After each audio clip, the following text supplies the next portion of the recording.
This is an official presentation of Sport Fishing Championship.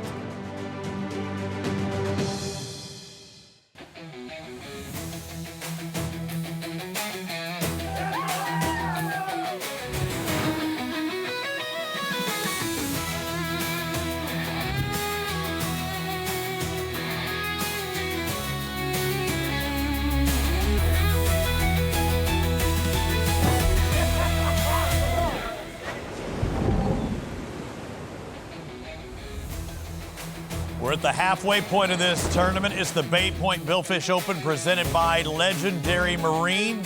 Day 2 of 3. The boats took off yesterday from Point South Marina, Panama City Beach, Florida. They've been partying in Neon's Bar 72. We've had some watch parties going on, waiting to find out which one of these boats, which one of these angling clubs would take the title. Again, a lot of preparation goes into these tournaments, and when you're in the Gulf of America, you're also talking about bait fish, having the right fish, having the most lively fish, the right size, the right setup in preparation to catch not only sailfish, white marlin, but blue marlin as well. Clubs will be jockeying for position all season long in the playoff hunt presented by Exotic. Here are the Gulf Division standings after 2 of 6 tournaments on this schedule, where the top 2 teams qualify for the Zane Grade Championship playoffs in October. Renegades, just like they finished last year, taking the Gulf title on top right now. Gulf Coast Cowboys, after their victory in Gulfport, moved into second. Don't count out those Lone Stars, the defending Zane Grade Championship trophy holders. Welcome everyone here on ESPN. I'm Robbie Floyd. The guy in this planet that I know that enjoys watching people catch fish more than anyone is Peter Miller. He's done it more than anyone that I know as well. Buddy, we are in for one today because they are catching them. You know why? I've done it because I'm older than a lot of these guys. There's a lot of young whippersnappers out there tearing it up and doing things I've never done, and I'm always learning, Robbie. That's the key. So we're having a really good time watching this footage here and watching these guys do the work out there. We have 20 fish for the SFC teams right now out of our 6 teams, and there's 86 boats in the actual tournament, and they're up to about 85 fish right now. So leading boat has 4 blue marlin, and our boats are starting to creep up on them. We're sitting in 3rd and 4th and 5th place in this tournament overall. So our guys are really showing up and doing some good things in this giant tournament. We do have the best of the best, and the best in the Gulf Division last year was the Third Coast Renegades. They ran away with it. What, we had 6 tournaments. They won 4 of those 6 tournaments, and this year, again, picking up right where they left off. Tops in Florida at the first stop, and now here again, they were on the top at day 1. Looking at their point total as it stands right now, a couple of blue marlin, 5 sailfish. When we went off air yesterday, Peter, only a single sailfish. So did things progress? Yes, but not only for the Third Coast Renegades, also for the Mississippi Blues as well. And the Mississippi Blues, Robbie, they started yesterday a little rough. You know, no fish yesterday, and all of a sudden, 6:15 a.m., they started catching the fish, and they haven't stopped. They are now sitting in first place out of all the teams right there. That was a live bait eat, and they are catching some big ones. That is a slobzilla right there pushing through those waves, and that is something we all want to see, and that's why these guys do this. Blue marlin, it's nothing like it. Absolutely, and with those 3, blue marlin puts them on top of No Rivals leaderboard as it stands right now. Texas Lone Stars, they're catching quite a few fish, but they're the wrong variety. They're 75 pointers instead of 450 pointers. A couple of good catches, a couple of sails for the West Florida Black Flags, and still looking for their first catch, Louisiana Canyons and Gulf Coast Cowboys. But I want to point out, Gulf Coast Cowboys didn't leave until later last night when they were supposed to be heading out at 10 a.m. in the morning. With more on that, let's bring in Rudy Tamarchio, our man on the scene. Better late than never for the Gulf Coast Cowboys, and I know they're happy to be out there fishing, Rudy. Absolutely, Robbie. I think it's rare when you can cover a club that's not in the lead or not in contention at the moment as your top story. Yesterday was very much the Gulf Coast Cowboys story, even though they didn't even leave the dock behind us. Quite the ordeal for them getting that propeller back. if you count the lines, I mean, if I just put my citizen watch to it, it was over 11 hours later that they push off the dock at 9:14 p.m. They had a diver come in, install that propeller for them. And that wasn't the only bit of trouble that they had to deal with. They also had an issue with their bow thruster. If you're getting service done on the boat and you got such a long window to get repairs done, why not get as many things off your punch list as possible? They got the bow thruster pump replaced as well. So that got them off the boat, off the dock actually at 9:14 p.m. Long run, and it may have been 11 hours after the shotgun start, but it was about 22 hours later that they arrived to their spot from the time of the shotgun start yesterday. Quite the challenge for them, and whether they're looking to get in the win or not, I mean, hey, you got Third Coast Renegades, you got Mississippi Blues up there pretty far in the leaderboard. If they can just place, it helps them a lot with their chances for making the Zane Grey Championship playoffs. Great coverage there, Rudy. That's great to see you were on top of it. I know you and I were talking and texting on a live chat you had going last night, watching the guys leave the dock at 9:14. As I watched them with their hook sharpeners, the old school hook sharpeners, to just take the little edges off those blades. It's not very often you get in the water and you have a chance to fix something. So while it's on the dock, you might as well put your hands on it and do something. Was it really necessary, or was it just kind of like an OCD kind of thing? I almost want to quote Dodgeball right now with necessary, but we're not in the social hour. We're on ESPN, so I'll keep it pretty strictly business here. I think as long as you have the time, the one thing that was probably unforeseen for them was that they were trying to have this everything done in concert with repairs. So they were trying to have the bow thruster pump done simultaneously with the installation of the propeller. But like everything, you can't control the weather pouring behind us. You can't control the traffic. The technician was stuck behind accident after accident, so they ended up being delayed by a couple of hours. So for them, probably not the best timing, but hey, if you're going to get it fixed, better have it fixed than not. Any word on how the boat's performing as they ran out there? Are they any vibration? Are they happy with the fix? Sounds like so far so good. I mean, they got to they kind of finished up for the night, or like in the middle of the night or so after they caught some bait. I remember hearing from the interviews with the guys on the boat this morning, they picked up and moved to their fishing grounds around 5 a.m. So they ran for about 3 hours or so. Sounds like everything's okay on that end. And I'm glad you brought that up too, because remember earlier this week, 3 of the boats were in the yard, including them having other items changed. So that's 2 different times they've had work done. So far, so good for them, but well, the day is still early, and we still have a whole day to fish tomorrow, so we'll see if that all holds up. All right, Scoops McGee, we're going to let you go, but I want you to find out where they're at, too. How far did they have to run? We heard hours. We heard a couple of 100 miles. And, again, we've got 6 angling clubs out there in the Gulf of America. Thanks a lot, Rudy. We appreciate it. All the Good scoop job, Rudy. and all the insight. We look at the tournament details. What does it take to do well here at this tournament or to compete in this tournament? It's a Thursday through Saturday instead of it being a Friday, Saturday, Sunday. So my days are really off. And the boundary? None. The world is your oyster. How many gallons of fuel do you have to get you to those spots? Because it can take you hours upon hours. And we know with the Louisiana Canyons who don't have a fish, we know that they ran a majority of the day yesterday. And you better have some smooth conditions. And with our conditions report, who better to talk to than Chloe Turner? We're in Panama City Beach, the easternmost stop of the Gulf Blue Marlin season, and that means this is the longest run offshore that these teams will make all year long. Now this line is a 300-mile marker, and the biggest storyline today continues to be the Mississippi River runoff. Heavy rainfall has pushed additional green or dirty water farther south and east, covering some of the rigs closest to Panama City. Yesterday, captains made the decision to either stick closer to Panama City or burn more fuel, making a longer run west in search of the cleaner blue water. Boats are carrying extra fuel as there is no boundary this tournament weekend, so when and where teams decide to relocate will be key over the next 2 days of fishing.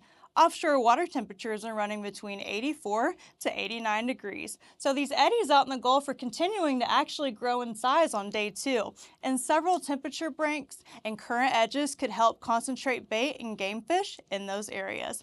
Overall, conditions should allow teams to make those long runs and focus on finding the cleanest, most productive water. So we'll see how these conditions affect day 2 of the tournament. Back to you, Robbie and Peter.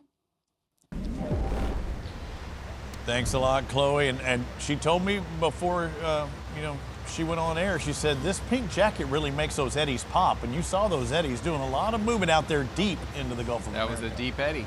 Yeah, we're not talking about the drink. Look at the 6 box. We see fish hoping to be caught. Looks like bottom left Renegades. Somebody manning that rod and reel. We've got a lot to talk about. Don't go anywhere here on ESPN.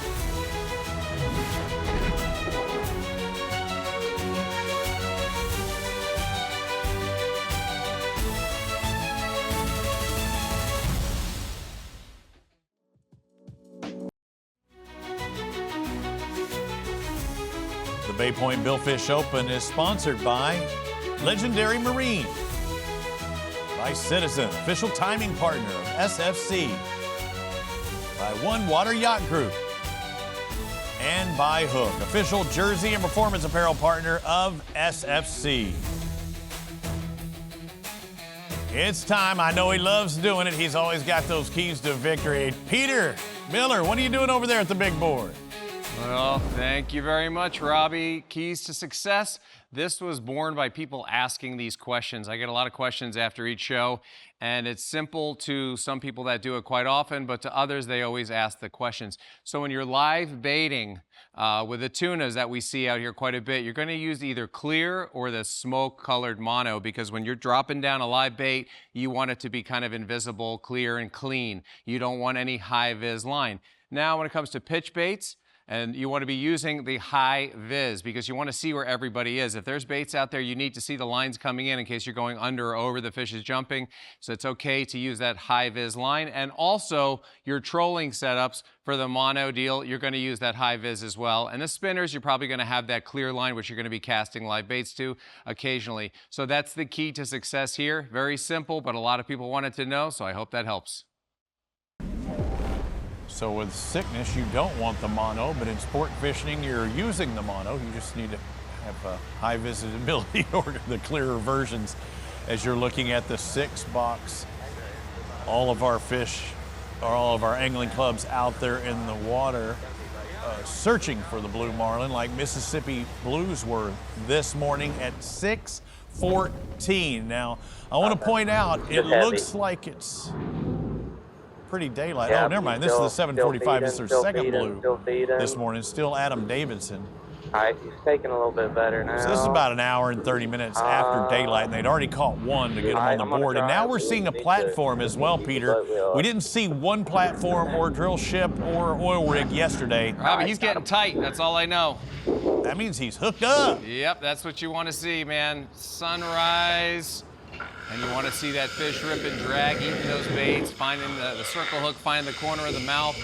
That is what it's all about. You know, sunshine on my shoulder makes me happy. It does. It really does. It does. John Denver said it, and we're watching it.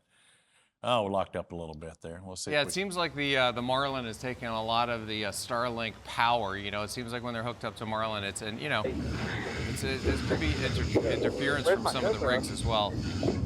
Up here on the side. They're back. Whatever this team's doing, they're doing it right, because I mean, I'm going from nothing on day 1 to much success on day 2. They got the hum. Yeah. You know, we always talk about breaking it down, figuring out what works, the spots that are producing. Hey, I mean, they did it. They did it 2 weeks ago as well. You and I both know, and we'll see the latest catch. We'll see it in a bit. We know bait size, pretty good sized fish that they're got out there in the water as well. You know, I mean, they're not going for 10, 12 pound little blackfin tuna we saw being deployed. We saw another about 8, 9 pounder come up, Yeah. had the whack by its gill plate, had a big red rash by its gill plate. They're And not that's what the marlin do. They come up, they whack the baits, and they can eat. They could eat hit the fish that he caught later on in the day that we're going to see in a little bit. I mean, that fish could have eaten a 30-pound tuna easily. Yeah. Yeah. I mean, like like you eat throwing down a 6-ounce tenderloin. Yeah, it's getting mad. Okay. Super lazy bite. super late. Okay, that tells you We something. saw another as well. lazy bite earlier. You know, they come up and You want me whack to it pass the rods and up? swim away with it. In the same sense, though, if you've got a big bait giving a big silhouette too, you can, and if it's not necessarily super spry, then it looks like a free lunch, right? And sometimes when they eat them, they try to choke it down. Other fish will come up and try to swim really fast to push it down their throat to assist with the water, and that'll be more of a violent eat, and they'll go away really fast. Some of them will feel the hook. They'll feel something sharp. They'll have a tendency to accelerate. But if everything's good and everything's smooth, you know, lazy bite, yeah, he ate and kind of swam off with it and went down easy. This is his second blue marlin in an hour and a half. I mean, in a lifetime, I'm lucky to catch 2 blue marlin. He does it in a blink of an eye. You see why Mississippi Blue is on top of him. And you remember what he said yesterday? He said if he was a movie character, he wanted to be the Incredible Hulk because he likes to smash things. They are smashing the blue marlin first thing in the morning. 2 blues within an hour and something, and it doesn't stop there. No doubt. Adam McGugan, the captain, John Crockett, Garrett Schluter, Adam on the rod and reel there, and Patrick Ashley on board as well. Garrett and John. Our cameraman Matt doing a great job.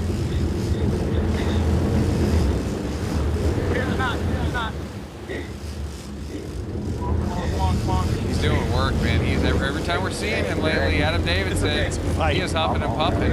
He's going to be shredded. He's going to be the shredded Hulk by the end of the season. There he goes, got the leader. There's the 450. We already have the ID on the fish. A little underwater for good measure.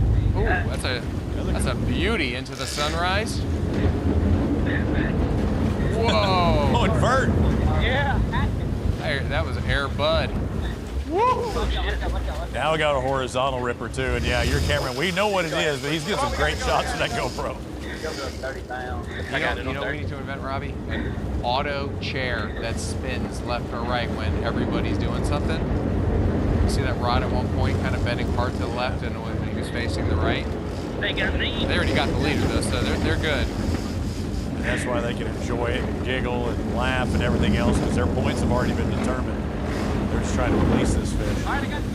Everything that Sport Fishing Championship does is catch and release. Oh yeah. Somebody's gonna get to catch this fish again. Man, they're trying to scuff up the boats every tournament. There we go, Basingo. He's trying to go starboard with the bow of that boat. The fish is wanting to wrap around him. Under the boat. Yeah, if they go around the front, they're typically going to throw it in reverse and spin out, you know, obviously, or do a full throttle spin. And pop it. I think he lost it right there. Yeah. That fish was wanting to get off, and it did. Yeah. Go ahead and back off that line for a while, because you're going to have a lot of maypop potential from that. Because once a blue marlin of that stature and size gets ahead of the boat right there, it gets a little dicey. Yeah. Fortunately, they already had that qualified catch. We just caught one, so released it. That was a mean one. Got on live bait and slow bite, lazy bite, and then it let me get out of the way here. And but it got mean after we got it, so did a lot of jumping. Hopefully you got that on video. But anyway, two in, let's go. We got to do more. I think there might be an award. I think there might be an award for him, because to be able to speak coherently and even make words come out of your mouth or form words after that kind of battle, pretty impressive. Imagine have to get a little trophy. Running a marathon, then have I stick a microphone in your face. Yeah, we got those jumps. We got your second blue of the day. They would catch another one, and it would be a big one as well.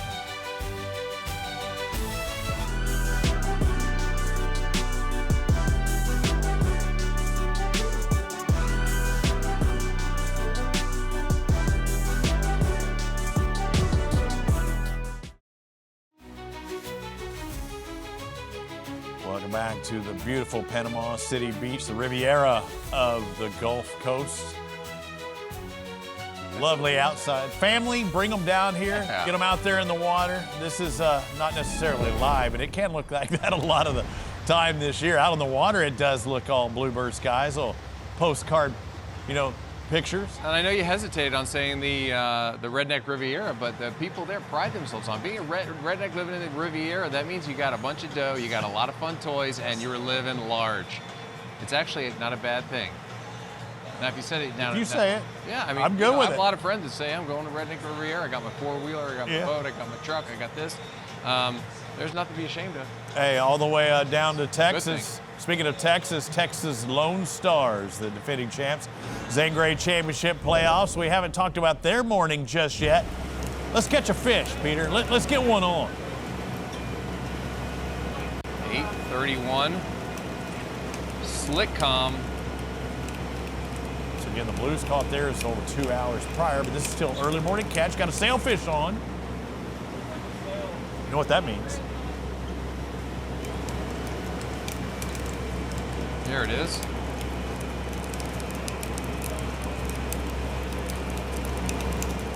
Nice little sail, hoping for more. Thing is, Peter, you wouldn't know as well as I do, where there's one, there could be others. And watch how quickly this can progress. You already see he's in that right-hand turn And with the boat. he's got his going rip and drag all the way out. You know, so Blackbird's got to just chill. He's putting the cush on.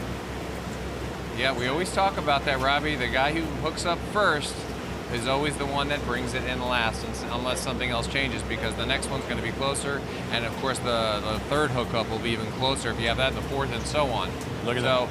You know, obviously you're not going to sit back and wait when the bite's not like a triple every single time or a quad like you'll see in Cabo with striped marlin. You see Raul to the left of him there on the near side to the left. You see Brian Richter to the right. Yeah, so it's the second angler. Check it out, dude. He's dropping. Yeah, they know that there's more than one dropping. there. He's about to come tight, maybe. He dropped it. Now he's dropping back again. He's holding it, waiting for the bite again. You'll see him drop his tip down, I think. Yeah, there's no facts. You heard him say, I got a bite prospecting. You don't want it to be a window shopper. Now, he's also tight. Let's see. Is he bringing it up into position again? There's another rod and reel to the left just off camera. Raul there, you see his hat. He's on that near side. And you know they can see obviously they're looking at the sonar right now. I mean, when you're the first guy hooked up again, your line's going to be going out the entire time. Yeah, you're letting it spool a little bit to get it away from those others, right? I mean, you don't want that confluence of baits, fish, all on top of each other. That's Raul with the rod in his hand, right? And Roberto near side. Raul's to the left, just off camera. I don't have a shape, but I definitely got a bite, and it was for the sailfish. All right. Tight. Yes. So, All right, there he is. Raul's tight. yeah. Roberto's got the mate saver in his hat. Yes, sir. Yeah, good job, Shammy. Shammy. His name is Shammy. Okay. How do you get that name? Cleaned a lot of boats in his day. The Sham Wow. Yeah, he would. that was his brother. Oh yeah, Sham Wow. Good move ahead a little bit further into the catch. Again, Texas Lone Stars this morning around 8:30.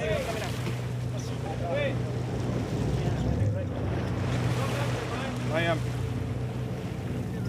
You had David Blackbird with a sailfish on. They let it, drift back a little bit. Raul and as well as Brian Richter had his bait in the water. See, Richter is getting everything kind of off his reel, and looks like he's going to redeploy. They might have seen another fish there. Yeah. Yes, we've got a double right now. Raul's just to the left of him, and yeah, Richter's going for another one, even though he's dropping, he's sinking it, I believe. This has that dolphin, that mahi-mahi kind of feel to it. He's tight. We've got our first triple. That's awesome. Yeah, he dropped that thing and boom, right there. That was that's seeing fish in the calm water. That's marking fish. That's doing all the right things. 3 fish up, 3 fish on. And I got my leader There's right one here, for Raul. Yeah, that's a qualified catch. He's first in. Roberto leadering for Raul. And what's crazy, Brian had already given up. He set the rod down. He had it in there for a bit, and then they said, okay, got to redeploy. He gets hooked up. Yeah, it's kind of rare that you're going for a triple sailfish, and when you see, you know, Raul and Blackbird hooked up simultaneously and maybe one came off, you know, you kind of have to get out of the way at some point, but once they see another one, you got to redeploy. What I thought was cool is they were already parked, they were already sitting, and it was time to reel in, and he goes, uh-oh, hang on, here's one. So you pay the price for being the first guy in. You know, you see that Richter's already got his release, Raul's got his release, and then you see Blackbird, his fish is scoped way out there. David Look, don't he's mind. way off the bow, and the captain's got to pay attention to that. Sometimes you get a big belly and you think the line's going, you know, one direction, but the fish could be somewhere else when you have that much line off the reel. David Blackbird did not mind that at all. That is exactly what he's supposed to do. That's teamwork. Get down to the knot. The Blackbird, this boat, the Freebird, a 65-foot tall man. We're almost there. Roberto there with a little direction. Pointing. Even though it's a smaller fish, I mean, they got a mind of their own. Notice what Richter's doing there. He's working the drag lever. When you make those big turns and those big moves, you don't want to hammer the drag or have the drag at full when you make a big spin or a big turn. Back it off a little bit. There's no reason, you know, to do anything other than just keep that fish on. And look at that dredge getting out of the way, cleaning house, as you always talk about. Don't give it a chance to get, you know, tangled in something. Roberto's still my guy. Jimmy Olsen, our cameraman, doing an excellent job getting all three of these. Now maybe move back over to Blackbird. The crews and the cameramen are looking at that nice little Michael Jordan hang time. So slick this morning. I mean, you tell me the Seakeeper, the new Seakeeper, will kind of keep you steady even on flat water. I mean, this is about as flat as it gets. Yeah, you know, when you see that flat water, it doesn't mean there's little rolls in there, little movement. So you put on the keeper and it'll keep you nice and stable. And you can really appreciate when it's rough, that's for sure. Roberto with another qualified catch there. Cut it as close to the fish as you can. And you're using lighter leader, it looks like. There you go. He's Michael Jackson. Pulled out his ninja blade. In there, you see that? Zorro, Michael Jackson right there, all in one. The only thing, we got to get him to do it next. Gonna jump ahead again. Of course his fish dives down to the bottom of the ocean, you know, because he's the first guy in. Look at his spool now. Look how much ground he's had to make up, and it took about 10 minutes. He's made up a lot. Yeah, 10 minutes to get this fish to this point. But yeah, he was the first one hooked up. He could have got it in quicker, but no, you wanted to get those other two. Yeah, I think he's tail. I was just gonna say I think he's tail wrapped or wrapped somewhere. Shouldn't be that amount of heat. Again, when that he hooked bend in that rod. When he hooked up, it was 75 points, but since then they've already put 150 points to the boat. So this is a great start to the morning for this team. What would be better for them is if, say, they were whites or blue marlin, because you get more points. That'd be a lot better. Yeah, you can get more points, and that's what we've seen out of Mississippi Blues. When Lone Stars are catching sails, Blues are catching blues.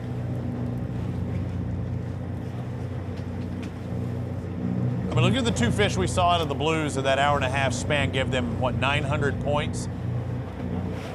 This triple gives them 225? Well, and also the Mississippi Blues, I mean, they went from nothing to 1,450 points top of the leaderboard, and Third Coast Renegades with 1,275. And, you know, Lone Stars, they've been sticking to those sailfish.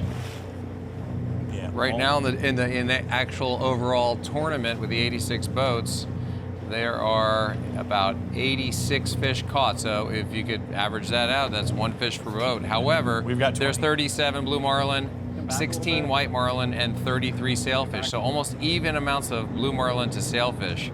But look at, you mentioned 86 boats and 80 catches. We've got 20 of those 80 with only 6 angling clubs in the water, and 2 of those without points for our teams as well. Showing up. They are doing good. We have the best of the best, and this is a team, the Texas Lone Stars, that won our Super Bowl last year. We call it the Zane Grey Championship Playoffs. It'll be held in October, Corazon Cabo Resort. It's a 2-day event.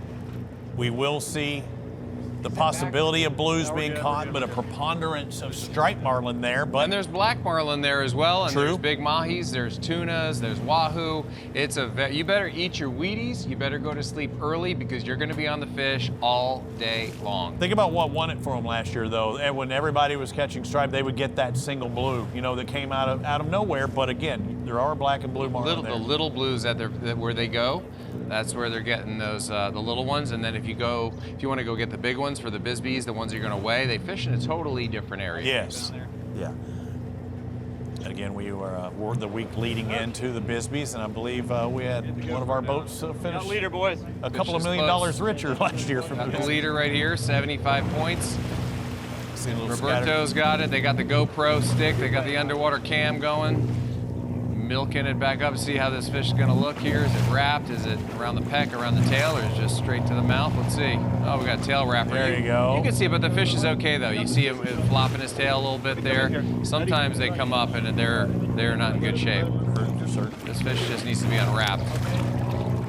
It's lassoed, literally like hog tied. He's still trying to put that whack factor in. He'll be fine. You got to swim them. They'll probably, I'm sure they went back and they swam them. He just wanted to get loose. But we know that's the first triple that we've seen in this tournament. That was a great job there. And as you mentioned, you say so many times, the one who catches the sail first will be the last one to get in. We saw it exactly that way. Mississippi Blues, 1,450 points. Whether it's a sail or white or blue, we've got them all here in Sport Fishing Championship.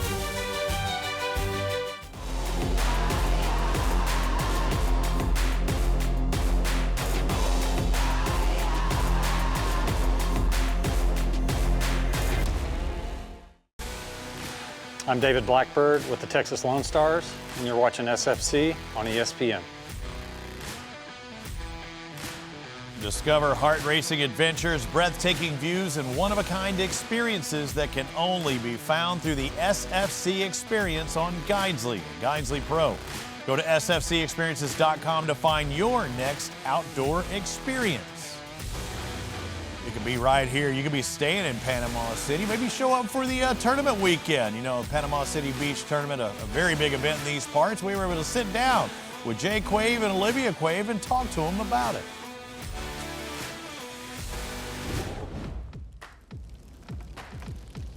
I'm Olivia Quave. I'm one of the partners with the Bay Point Billfish Open.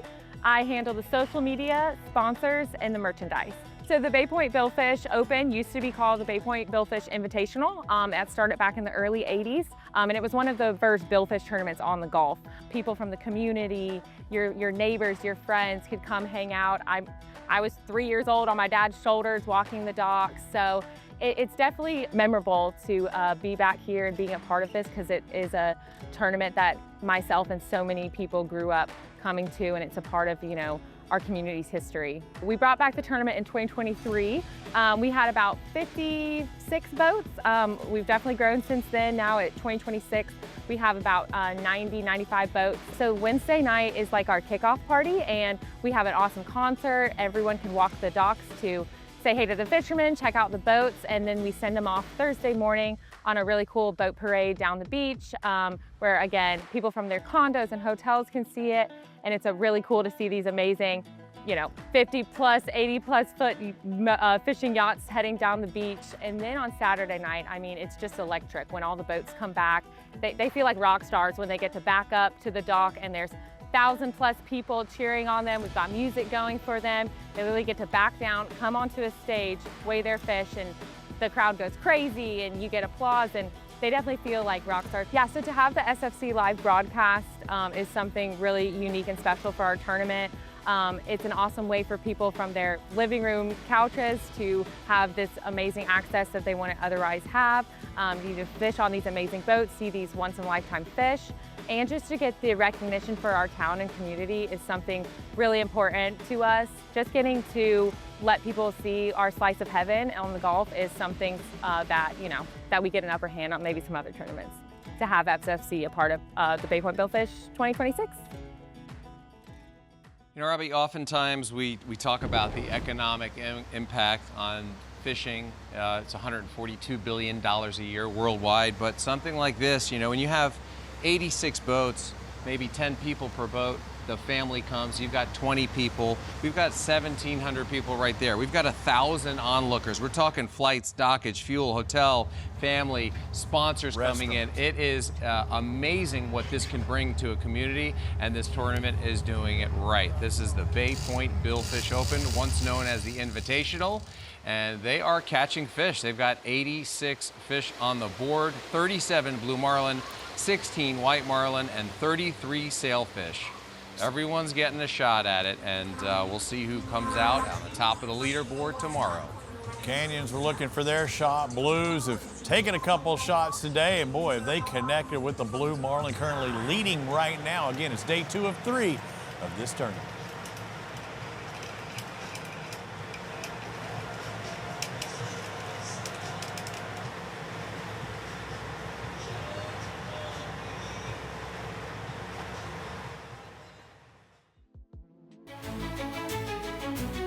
Bay Point Billfish Open is sponsored by Guidesley,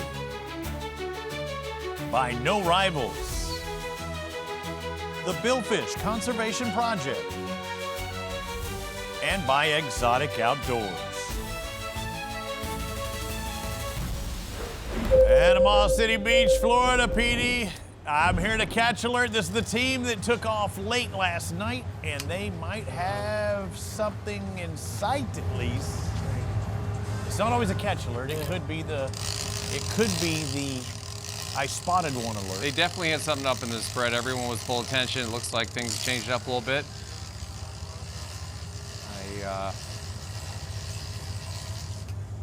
I'm hoping.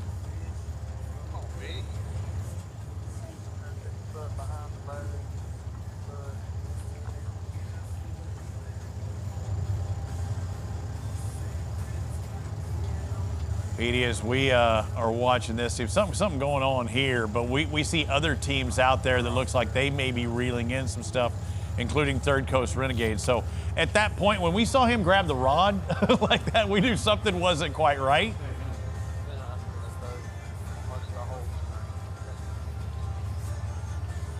Third Coast Renegades, though, they are hooked up with something. It looks like that looks like they're catching bait. A little mahi right there, a little peanut dolphin. And who knows, this might be what the blue marlin want, but they don't even want it for dinner, man. Makes me hungry when I see them bring that in. In the Atlantic, they got to be 20 inches to be able to keep it. They're trying to catch bait at this drill ship. That could be close, because that could be a nice little snack for lunch or dinner. And if you were watching the Black Flags last year or this year, you know they have some of the best grub on the circuit. And earlier today, they were able to get themselves on the board. Fortunately for them, in this 11 o'clock hour, they were finally hooked up. I know Marty likes to party, but he's not going to get in on this party. This time it was Donnie McMahon. And she is cranking it. That's road. Cranking it in. Donnie and Rose, did we get a double at this time?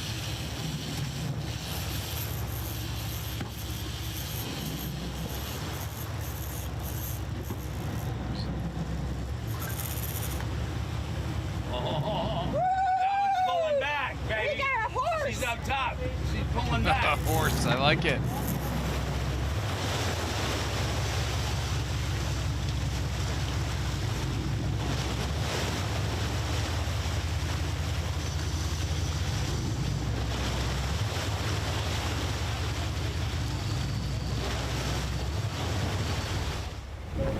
Well, that one didn't look all that great, but we know that they did catch a couple, and I know Donnie and Rose were able to get the points on the board, and that's how they got their 150, so 75 points apiece for them back out on the water. So we're still looking at Canyons and Cowboys. We know that the Cowboys were looking to run a couple of 100 miles out, I believe, and we know the Canyons did run a couple of 100 miles out. I'm kind of surprised with Louisiana Canyons.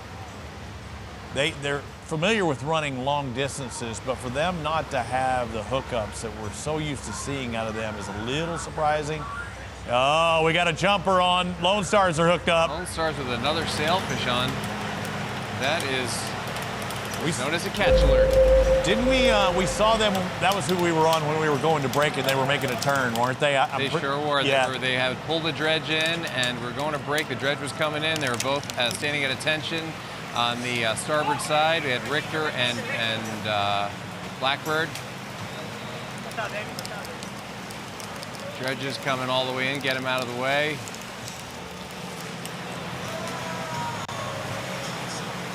Everyone's trying to stay out of each other's way.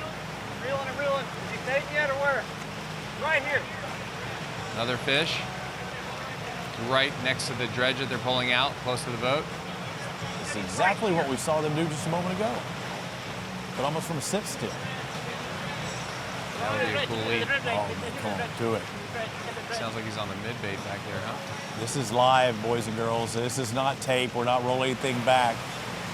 One fish is on, and you see a couple of more baits in the water. And they're really in the sailfish, huh?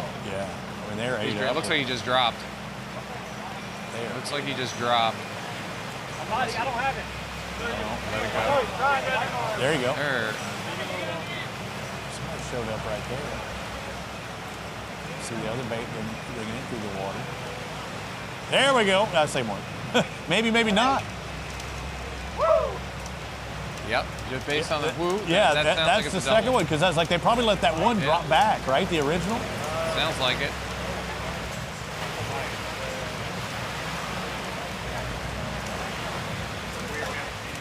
Yeah, Blackbird and Richter both hooked up.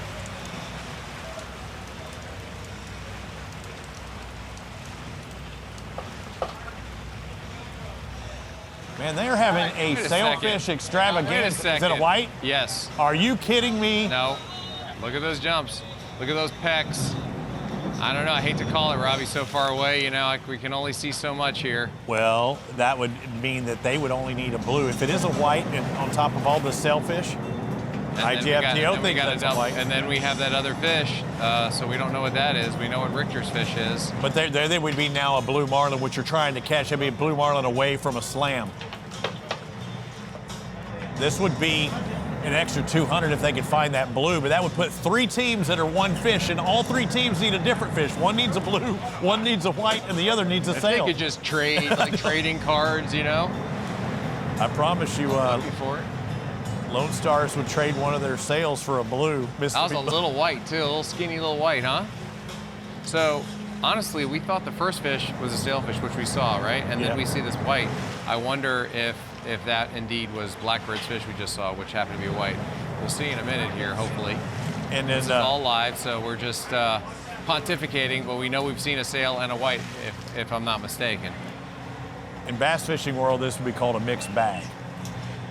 Like a spotted bass and a largemouth. Yeah, or just a smallmouth and largemouth. Yeah, just get a blend. They hang around with each other. They're looking for the same bait fish, right?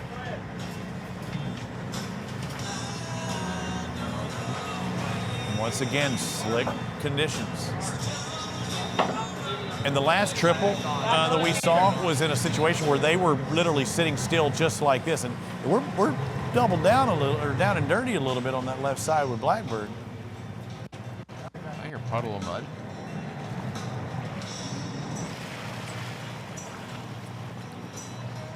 So we talked about it earlier, how when you have these calm conditions, it could be a blessing, it could be a curse, because they might be a little leery because it's so calm. You want to downsize and make a cleaner, slimmer presentation, more streamlined. But also, the benefit of it is you're able to see things. They may have not seen that other sailfish right next to the boat earlier when they had that triple, when Richter was able to get that third fish on.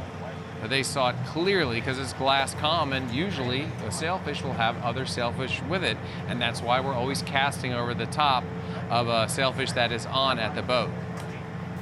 Well, that line situation really plays into the hand of the sailfish. We think we've seen a white, a sail. They're fighting them, and we'll find out if they can get it in and be a qualified catch. Again, more points looking to put on the board.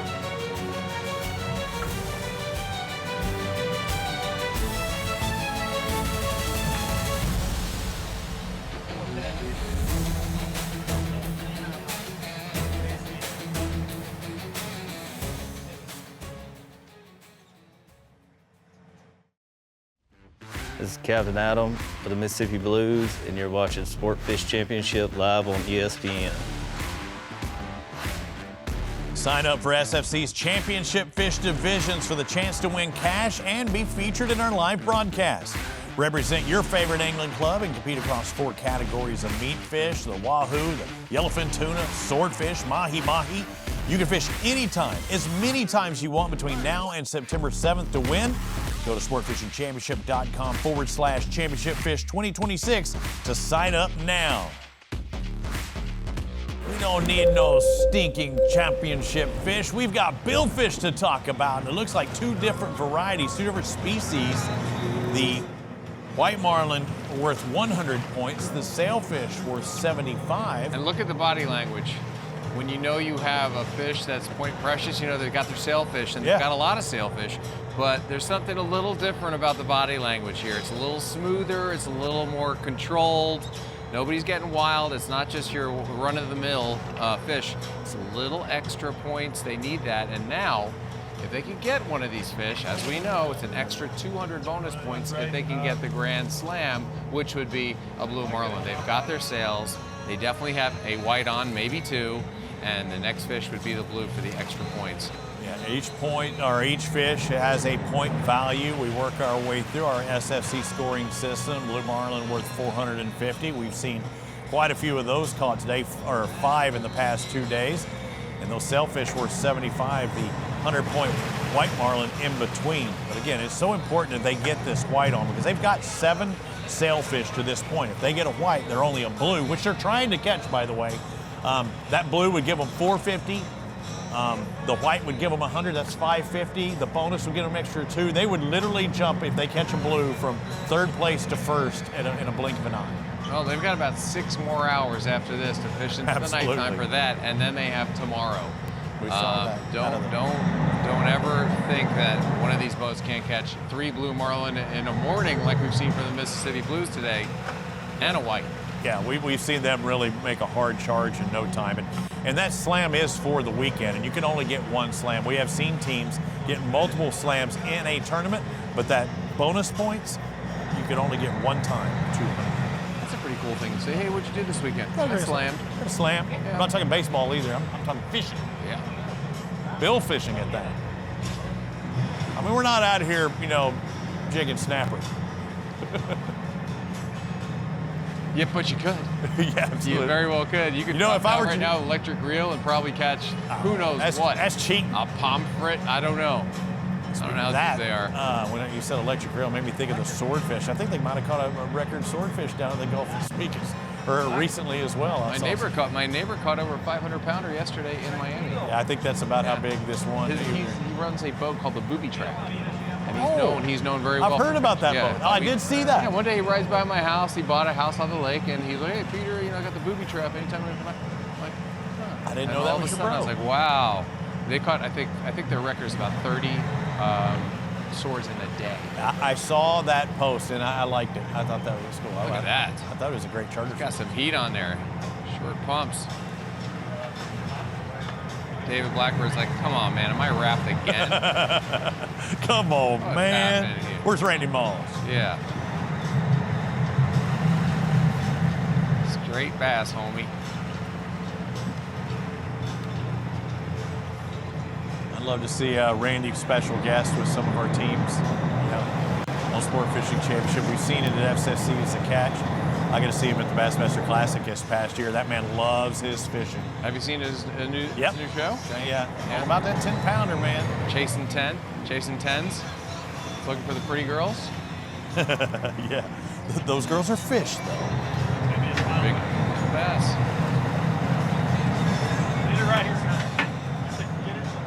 Here we go. Camera in the water. Let's make sure. We need some ID. Here it comes up. It's flashed a little bit right there. Got the leader on. They got the touch. They definitely have the camera shot right now. A little speckle of weed on there. Yep, that's Whitey right there. That's Whitey Ford. So that's you look at that as a 25-point bonus than catching the sails. They were in the same area, but that's 25 more points. And over the course of the season, Robbie, that is big news. See, it popped off right there. Got the leader, got the ID. That was a white. Nice work. That was perfect. Yeah, I think it just get That was an awesome bite. That was a great bite. And we got to be a part of the entirety of it. I mean, that's cool. This is happening live, boys and girls, out in the Gulf of America right now. That's the cool part. You know, people often ask, like, what do you do in that studio? I'm like, well, it's pumped right through the Starlink to our studio directly with like a second delay maybe, and we get to pontificate and talk about the marlin bite, what's coming up, and the dredges coming in, and the teasers, and there he is biting, there's his bill, there's the dorsal, you hit the boat, and they're like, what? Well, you tune in and you'll see. And we're tuned in right now watching Richter right there working on that second fish. He was first to hook up. Now he's last to wind him in. It's always the case. It did look like a sail originally when we saw it jumping, if I'm not mistaken.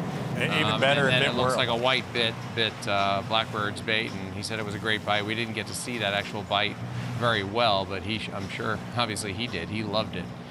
It would be a bonus if it were a white by accident. I mean, we thought it was a sail, but if it were a white, it'd be an extra 25 points. I'm getting so mixed up with how many fish they've caught and how many sailfish jumping behind the boat, but when we saw that, it looked, if it's the same thing, I'm thinking it was a sailfish. Same thing we saw, because it looked like it was jumping up there, and oh, another sail, that's great. And then, well, we saw a the triple, white jumped out. Triple out of the Lone Stars. We've seen a double out of the Lone Stars. You know what we're ready for? Quads, baby, quads. We saw single catches yesterday, but I'm ready for a quad. And honestly, I think that there's a possibility, because I don't know what they're doing to drum up these sales, but they are in a mess of them. They are in them. You know, there's a time of year when the sails do their thing. They're doing some mating, and they get kind of weird, and they act funny, and they congregate. And it's happening right now in Stuart, Florida. It's kind of summertime sail fishing. My buddy went out the other day and caught 10.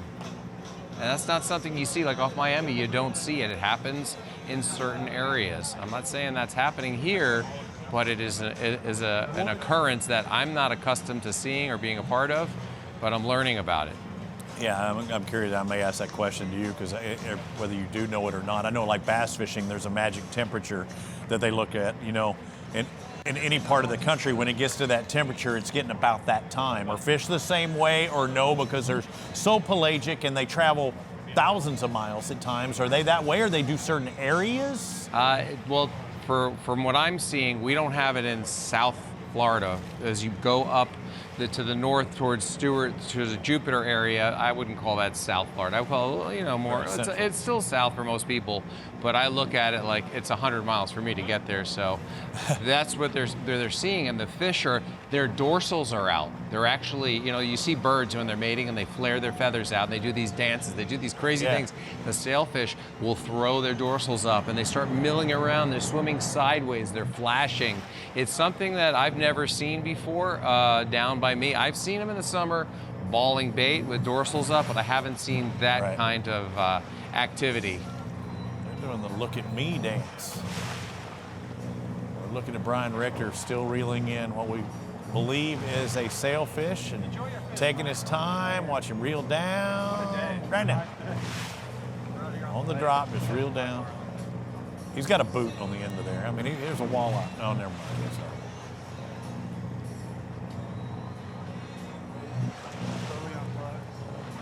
Ready to crank up that turtle box, I can promise you that. It's going to be fun time for this team. First catch of the day was at 8:31 this morning. 7 sailfish and a white so far for the boys, and we'll wait to see what this fish is. Is it a sail? Is it a white? Is it 75 points or is it 100 points? There's the double line. Gotta wait one more pump. GoPro in the water, just for good measure, I'm sure.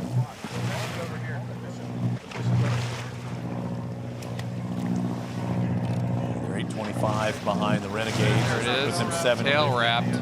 That's why it's taking. Yeah. Ooh, another lasso. I need help.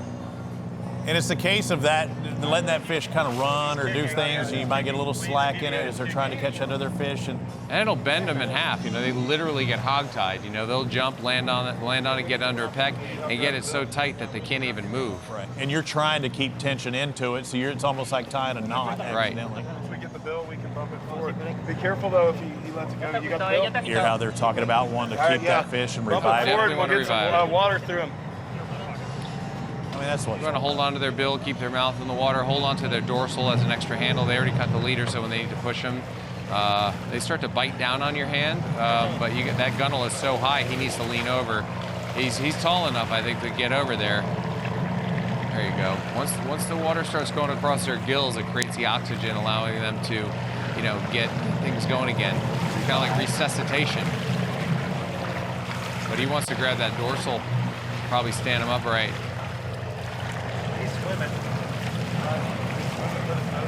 Yeah, and it's all about the conservation of these fish. We do not. There you go. If he can get a hold of that dorsal, there you go. Sweet. He felt him swimming. All right, guys. On the side of the boat. Great job. Great job, our cameraman Jimmy as well. Way to go, Jimmy Olsen, not the one on Superman, but he is our Superman. Great job by the Texas Lone Stars, getting a little bit closer. Off of that sailfish wagon, they got a white in the mix now as well.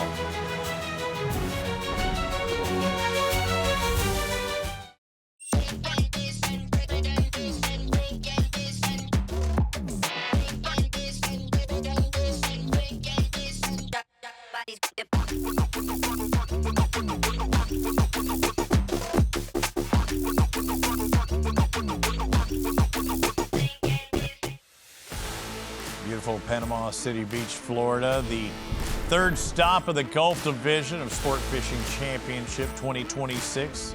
This Bay Point Billfish Open presented by Legendary Marine. It's a 3-day tournament. They will be checking in at 8 p.m. tomorrow back at Panama City Beach. So it'll be about 4 hours after we're off air. And the way that we're looking at it now, a lot can happen in those 4 hours. So everything we will say will be officially unofficial. And we're seeing a variety of fish, too, and we knew we would see that out of the Gulf. I'm kind of almost surprised we haven't had our first slam, but I feel it's going to happen here, maybe if not today, by tomorrow. And it's not like our guys are fishing alone. You know, there's a lot of boats out there. There's 86 boats out there in the tournament, and our 6 boats are in that mix as well. And our 6 boats have caught 22 billfish, 5 blues, 2 whites, and 15 sailfish. So it just goes to show you that these guys are good. You know, they're here for a reason, and they're not going anywhere. And there's a lot of time left in this tournament. We're seeing some big blues, and we're seeing some major comebacks. The Mississippi Blues started with nothing yesterday, and today they have 3 blues and a white marlin. There's some good fishing happening right now for some. Yeah, 89 total from the overall big picture as we look at the No Rivals leaderboard right now. And our 5 teams that have caught fish have caught 22. That's impressive, and it's reflected in the points there with the Mississippi Blues on top. But you can see the point structure. You know, 450 for a blue marlin. That's 1 fish away for the Third Coast Renegades, who started off today very strongly as well with the blue marlin at 955. But it's been about the Mississippi Blues here on day 2. After blanking day 1, they are the best on day 2.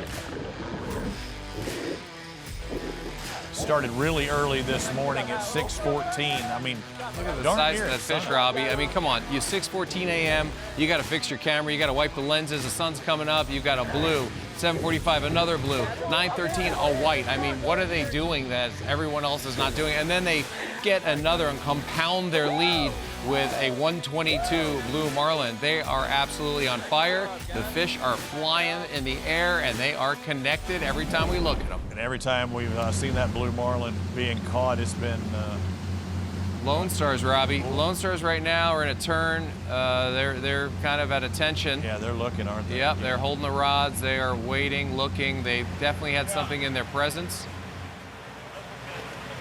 Say about the Blues, Adam Davidson's the one that's been catching all those things. He's got his arm's going to be wore out. These guys, numbers-wise, are very solid. I mean, catching more than anybody. They've caught 8 billfish so far, but they've been mostly of the sailfish variety. And to be able to catch a triple, yeah, it's got to feel good. Oh, there you got Blackbird. Triple and a double. Saw something there today. Yeah, numbers-wise, Texas Lone Stars with 8 billfish, the Third Coast Renegades with 7. Our leader only has 4 catches, but 3 of those 4 catches are blue marlin. Another competitor boat off in the background. Yeah, that's another thing we got to think of, Robbie. You know, some of these tournaments, we only have our 6 boats out there, and there's not a lot of competition. Now we have an extra 1,000 people out there in 80 other boats all over this area. They're seeing things. We just saw a high five. We hooked up on one, or were we just high fiving? I don't even know if he's hooked up. I think they were just high fiving in the general. spread again. Yeah, it was a general high five. I call that premature celebration. Well, that happens sometimes. You can take something for that. Big old thing about that turn. Again, you talk oftentimes about the presentation of presenting that bait in the right portion of that wave back there. We're going to stay with you live here, give you the 2 box. You can watch us through the commercial. Let's see. The Bay Point Billfish Open is sponsored by the Coast Guard Foundation, Cross Chartering Yacht Transport, official transport partner of SFC, Throne Sport Coffee, and by the Nature Conservancy, conserving the land and waters on which all life depends. Robbie, I think someone lost their toupee and it's stuck on top of that umbrella. That is not our president's lid. It looks like it's flapping into the wind there.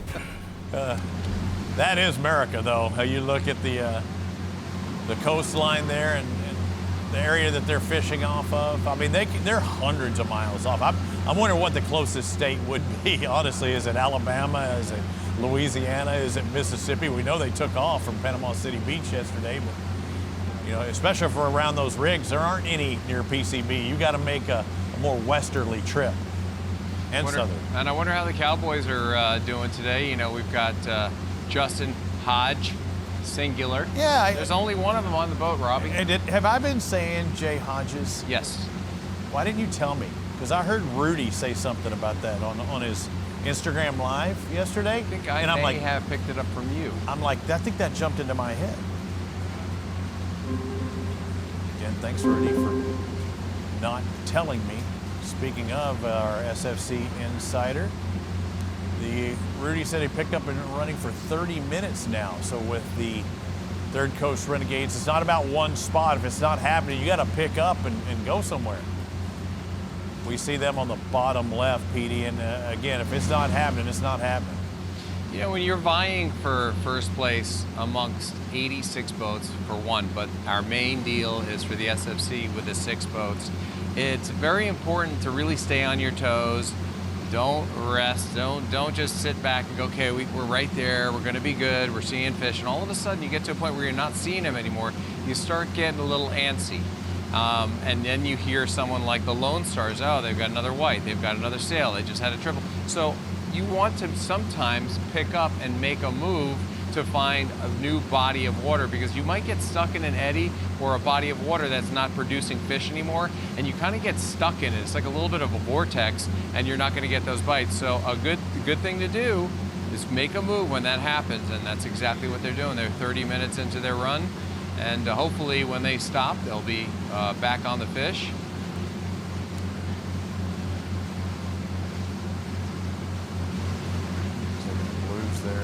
I think they're trying to make sure that there's no weed or anything on the line.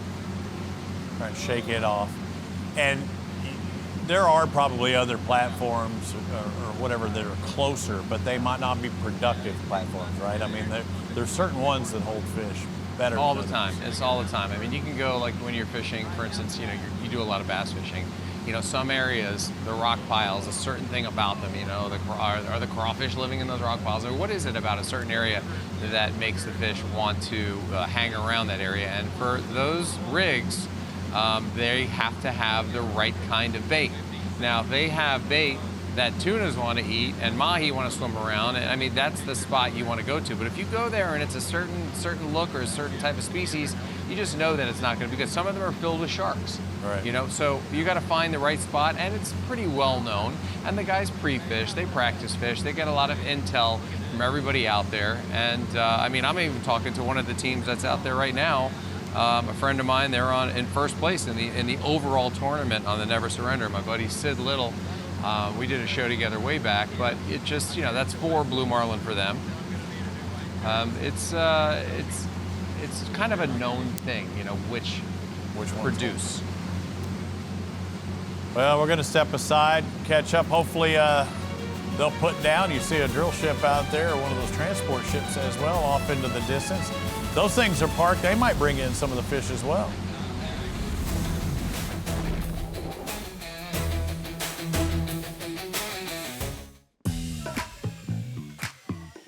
So I'm Griff Griffiths. I'm president and CEO of the Bay County Panama City Beaches Tourist Development Council. We provide a service to promote the destination and advertise our partners here to bring people to our community to enjoy our world's most beautiful beaches. So we're the premier sponsor because we understand the importance of this event. We understand what it does for our community. We understand the type of crowd it brings to our community, the money that it flows into this community, the amount of fuel, ice, groceries that go into this event alone is probably in the hundreds of millions of dollars. Thousands of people come to this tournament, not only as participants, but as people that are here to support them as well. And it brings in a different crowd, right? These are people that might not necessarily come here. They're coming here for this event specifically. And then they get to see the premier destination we are. They get to see our world-class parks and our great facilities, whether it's for entertainment or diving, offshore fishing, inshore fishing. Anything you want to do, we have it available right here in this community. I think that PCB fishing is unlike fishing throughout the world because we really suffice any itch from any angler. So from redfish to red snapper, from tarpon to blue marlin, like we got it. And allowing ESPN to showcase our big game section and then allowing us to talk about all of the other sectors of fishing that we provide, it's invaluable. It's amazing. And this Billfish tournament, there's benefits so much across the board that Visit Panama City Beach is so proud to sponsor such an amazing event. The reach ESPN and you folks have is critical. So we invite the opportunity to participate with y'all, to showcase our event, to showcase the destination, and y'all can put it in front of folks and that we would never be able to afford to do. So we look forward to the partnership and look forward to a long future with it.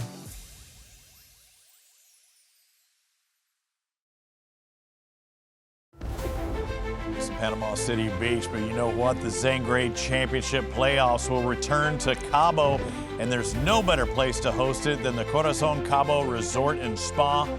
Located in the heart of Cabo San Lucas, Corazon Cabo offers incredible views, luxury accommodations, direct access to one of the best sport fishing destinations in the world. Travel packages begin rolling out this July, so start planning now and join us for an unforgettable championship experience in Cabo. I am looking forward to sitting on that deck. Even up top there, that is a infinity pool. There it is. I can almost picture my wife laying out there getting drinks brought to her because that's exactly what she did last year, and I'm looking forward to going back. I can see her too. And you know, the thing about this spot is championship fishing, right? You've got the best of the best fishing here, yet you can be a person that doesn't know anything about fishing, go out there and catch striped marlin until their arms fall off. That's what's great about this spot. And you don't have to take a right and go up the coast of Baja that way. You can go left going towards the Sea of Cortez. There's a variety of fish, and they're not very far away, too. And if you want to talk about numbers, there are a ton of numbers, especially when you're talking about those striped marlin. We'll have that opportunity in October, but now live in the Gulf of America on this heading to June weekend. The Black Flags were looking for their first fish of the tournament. They went day one with a blank. But 11 o'clock this morning on day number 2, they would see something. They would see points out in the water. So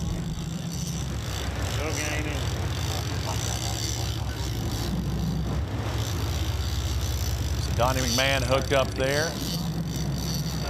Yeah, it's still tight. Steady. Just making ground, Peter. I think they were almost questioning, is it still on? He's like, yeah, it's tight. Well, the tackle that they have right there is meant for the big girls. So if this is a sailfish or a white, you know, you're bringing them in rapid fashion. You're tractoring them in, and it's not as much effort, right? That's correct. Steady coming, steady. And they're still bumping forward. Take what he's giving you. Just keep taking what he's giving you. All right, what do you do? That looks like a 1-to-1 right there. Yeah. They just switch gears. He grabbed another gear. I know. I said, what's he doing? Trying to climb that hill, you know, when you're on your bike. It's on my watch. It's got the date and time on baby. Captain Danny Watts doing an excellent job. Guiding that line on there, you want to make sure you're, spreading it evenly. You don't want to have it build up on the top because then you get stuck on that crossbar. When things get wild, you do not want that because you have a wind-on leader that's very thick. So when you get down to the end, when it's close to getting that fish and you're on the leader and you start winding it in, you can get bound up on that crossbar. So this is the important part. On the way back. Hey, Bob.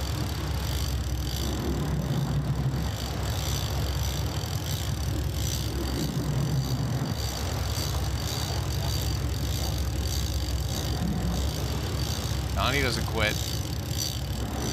Cranking and cranking.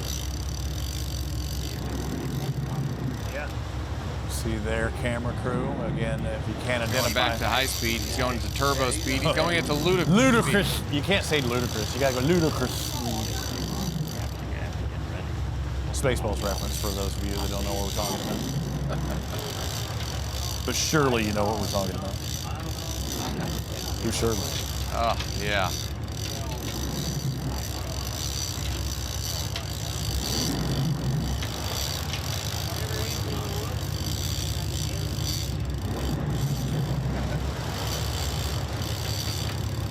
Taking his time. Yeah, just making ground and having to feed that line left and right, left and right. Don't want to bunch That's it up. an awful lot of line out there, right? I tell you. Well, they keep pulling forward. I mean, they were motoring. Who knows if he had the drag set. You know, there's times like these when we see this situation when they're just cranking, they're bumping forward, as you can see. The fish is kind of skating across the surface. And a lot of times in the Bahamas, when you see something like this, it's usually a barracuda, could be a wahoo kind of skating, but we're not seeing any of that here. So this is a release. This will be a 75-pointer. I mean, they could be slow trolling while they're getting rid of the bycatch. They're, hoping they get one of the good point-paying fish at that time. But yeah, we've seen have a couple of ballyhoo out right now while we're bumping. For sure. You see Marty, he's ready to just run to a rod and reel at any given time. And with the black flags, this being 11 o'clock today, this is their first catch.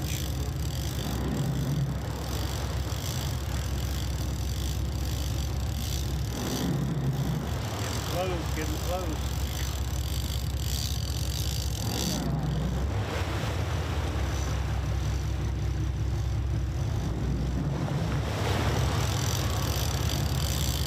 Well, Robbie, you take a moment here when you see this sort of thing and you think about what everybody's doing out there, and everybody's got a little bit of a different technique. We got the live baiters, we got the sonar guys, we got the let's move positions, and then we have the lure guys, and then you have people that do it all. And some people are focused solely on the blue marlin. Others are focused on the full schmear. That's Yiddish. Yeah, I got you. A veritable cornucopia billfish, if you will. Peter, I'm gonna let the cat out of the bag. We know that this is a sailfish. Well, this has just been a constant reel, and it is their first. So they're happy for this 75 points. But holy moly! And now we're getting closer. Fish, or the camera's about to go into water. Marty, his arms have been crossed what seems like 5 minutes waiting for him to get this reel in. I think he's holding his breath. No, he would have dropped by now. And then the other baits are procuring more baits. They're trying to freshen up their tuna tubes. Staying down. I'm looking at that while squid. This is happening. I'm looking at that squid chain over there. It looked like a little dinky squid. Where we're seeing some people fishing out there with baits that would, you could add all those together, it still wouldn't be half the size of the one bait that other teams are using. These guys are using bonitas, they're using rainbow runners, they're using blackfin tuna, yellowfin tuna, a little bit of everything. They're on the leader. That fish is caught. So Sail, where you at? Show yourself. There it is. Got the lure bite there, old Pinky. Sailfish, 75 points there for the Black Flags, Donnie McMahon. Nice job, Donnie.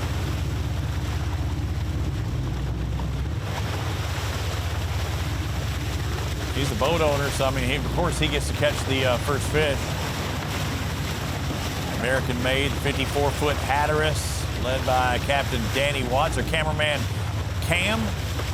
think he knew he was going to be a cameraman, his mom and dad did when they... No, he said he just fell into it. And then he fell into the name? Fell right into it. A big, giant, gaping hole, and he just dove headfirst into it. Good job, Marty. Ain't got to revive her. She was hot. One Gulf, one goal. That's Marty's big statement there, and part of Marty Wilson art. And that's a pretty picture when you get 75 points on the board.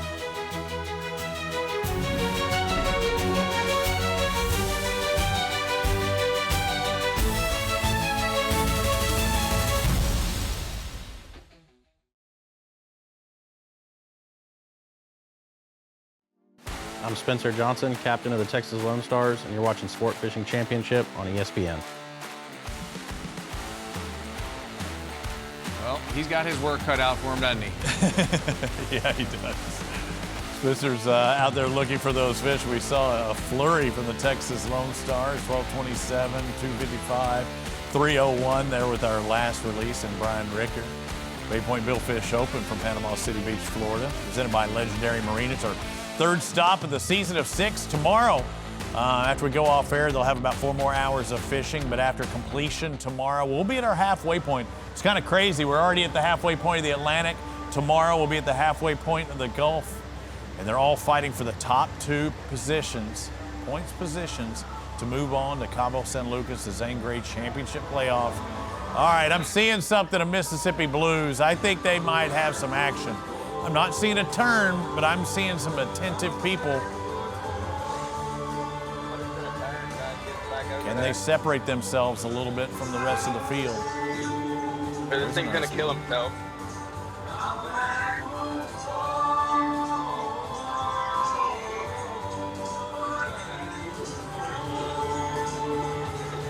Thank you. That's all on the beach.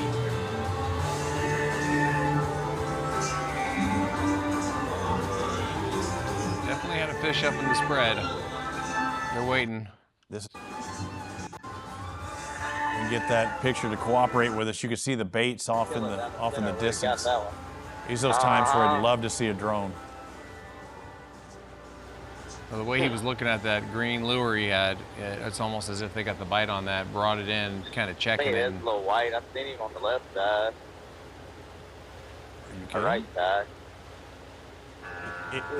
Well, that would be their second white of the day, if it's the case. They're a sailfish away. I kind of almost want them to catch a sailfish, don't you, to get that slam? Oh yeah, that would be phenomenal. And we saw them attentive at the reels, and you're right, when you're looking at that lure and checking it out, and then they make that turn, something definitely came up. Let's see what they saw, because there's still baits in the water. Teaser. He's on the right, teaser. Or was that one of y'all? That's a pitch bait. No, left teaser. Okay, good camera work there. Yeah. That's on it. Let's see what it looks like.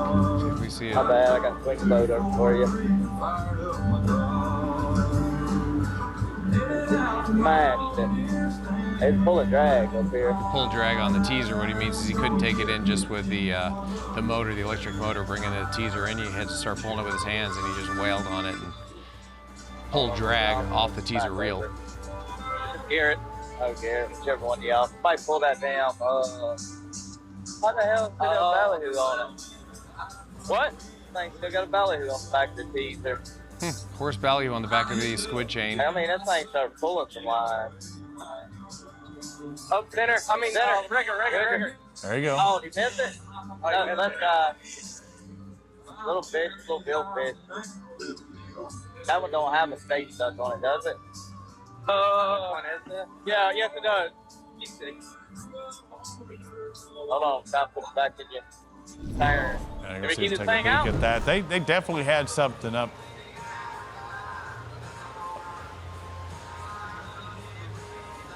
Earlier this morning, the Mississippi Blues in the 9 o'clock hour.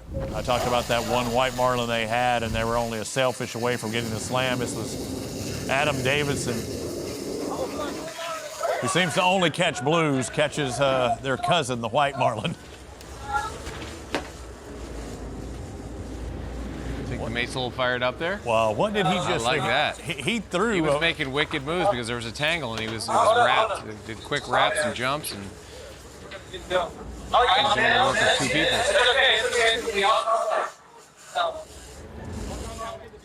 That's why I want to see a quad. I want to see some mayhem. I want to see everything go in every direction. And I know you say it's not that bad generally, but I just want to see it. What's this? We got a double going I here? think they might have had. Well, that's what. Was he not pitching over a big tuna over the side, around the side after they were already hooked up? I thought that's what I saw. And we know that they have a white marlin is what they scored at 9:13, but there's more than just one fish going on here. Hopefully it came off, whatever that was. Right. And I think that's what I saw. I thought I saw him throw out a big tuna on that side, on that port side of the boat. It's all rainbows over there sometimes.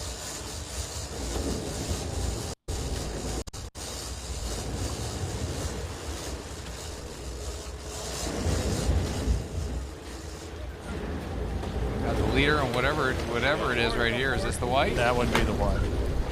That's the only qualified catch they got in that time slot. There's identified. 100 points. Which is that 25-point bonus again. If you get a sale at 75, and the white marlin worth 100. That was much peppier than the last one we saw. It was wrapped, right? I mean, from starting, from 0 to this morning and getting blues and whites, I mean, they are just doing incredibly well. They have found the hum. This is the lone dissenter. This is the only billfish they caught that was not a blue marlin. They've got 3 blue marlin, that white right there, and that gives them the lead with 1,450 points. Right now, a 175-point advantage over Third Coast Renegades. We're seeing a flurry of sales out of the Texas Lone Stars, as well as a couple of whites as well. Man, boy, they're catching them today.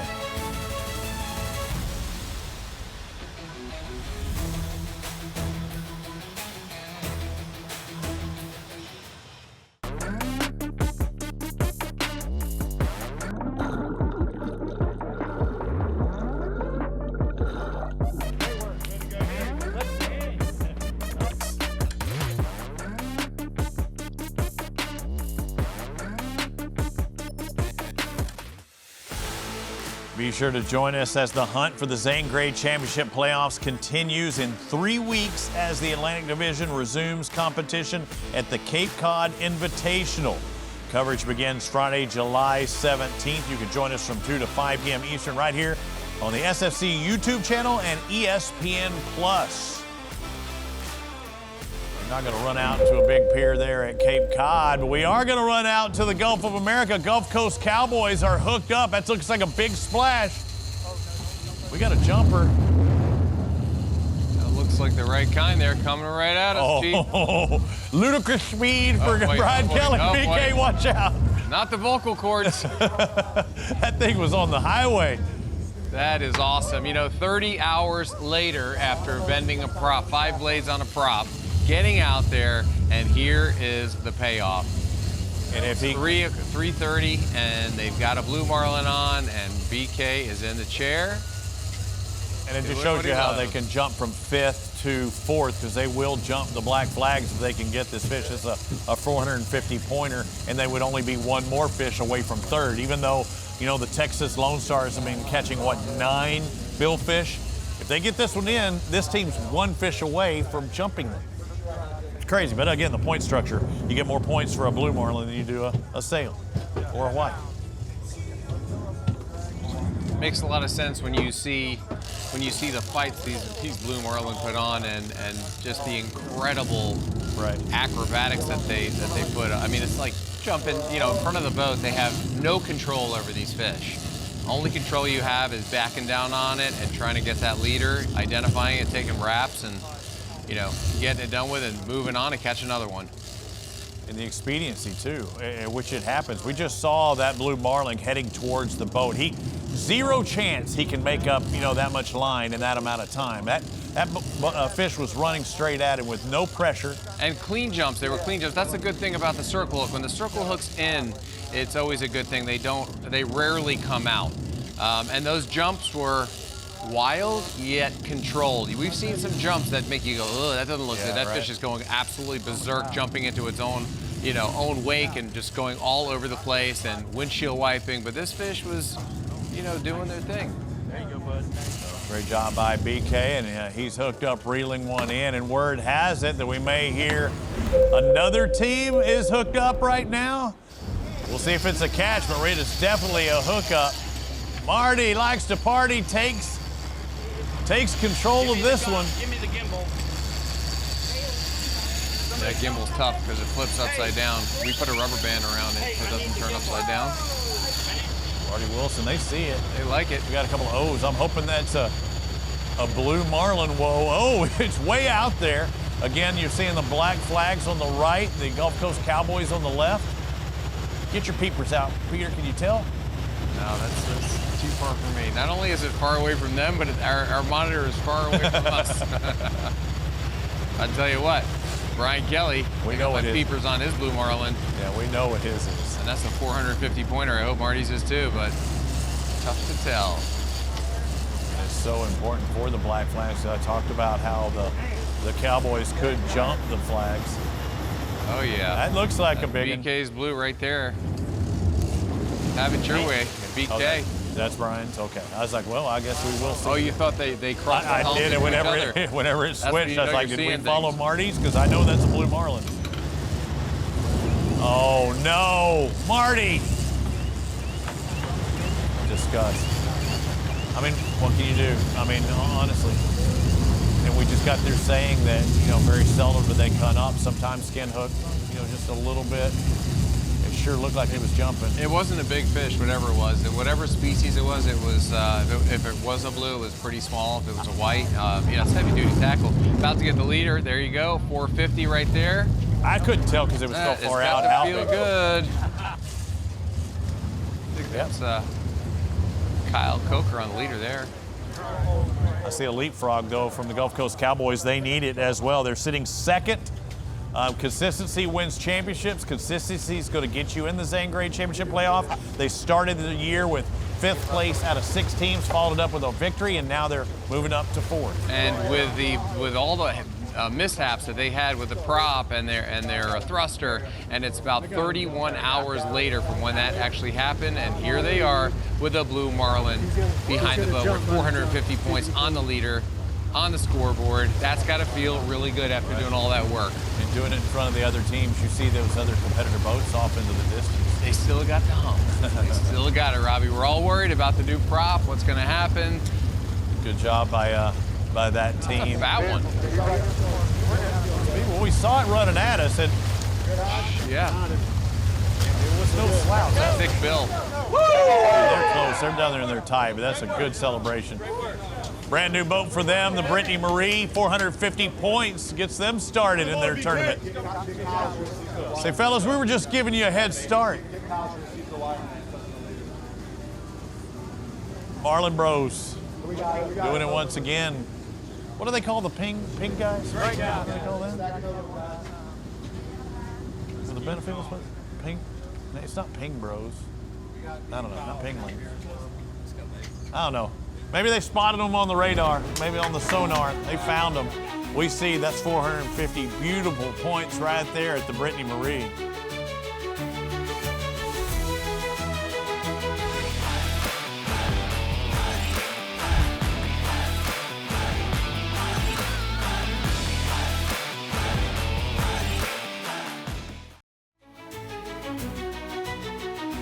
Quite the excitement here from the Bay Point Billfish Open in Panama City Beach, Florida. Presented by Legendary Marine. We are seeing a lot of fish being caught here in this second day of competition. Only 2 when we were on air yesterday. And boy, it's been a madhouse. We're up to 23 and expect more before we go off here at the top of the hour. We'll re-rack and restack tomorrow as well. They're catching them all the way till dark, and we saw them catching all the way up when the sun's barely Canyon spatula, Robbie. We got Jacelyn sitting in the throne. She's throwing on that headset, so we're expecting big things. We know that they had a shark on earlier. That's the only call-in we think that we've seen. You see that line pulling off, Robbie, and not stopping? Yep. That's the right live kind. bait they put out? That's the right kind. Toby's put them on them. Toby Berthelot, the captain. They're still bumping ahead pretty good. You know, Angel is listed as captain too, but yeah, we see Toby up top and our cameraman up top as well, Mikey. So we should be able to look down on these clear days and see this fish. He said, I'm going to get down there where the action is. Again, we're looking live out on the water with the Louisiana Canyons. One of the top female anglers in the world, I would say, with Bill Fishing, Jason Berthelot. Representing the Canyons this year, last year. All about that form, it's all about the desire, it's all about the family and catching big fish. And the only way you can do something like this, to be able to withstand it, is to have hours and put in that time and have reps. And she's got the motor skills, the intelligence level, the right team behind her to just be able to pace it and get it done. Trying to make ground. You remember last year, the most blue marlin releases in a season by a female, 5. They might have had to toast the fishing gods, huh? Thank you. A little Rocky Mountain flavor. That's right. Rocky Mountain High, Colorado. You know, they pour a clean cockpit. You see that? Yeah, but they for good luck they pour Lucky Charms in the water. I think he might have sprinkled a little bit of that Rocky Mountain goodness. He did a little spritz of the I don't know how silver I've had bullet. like 8 weeks of rest at this point. Are we hearing her headset that well? I mean, that is clean. Oh yeah. She might be mic'd up. That is too clean. Oh, she's definitely mic'd up. Yeah, I mean, she might have an extra long. 100%. Watch what you're saying, Jason. We're with you live. We've seen this girl fight fish for 7.5 hours before, Peter. What was that bluefin tuna we saw in the Gulf last year? We've seen her fight marlin for hours.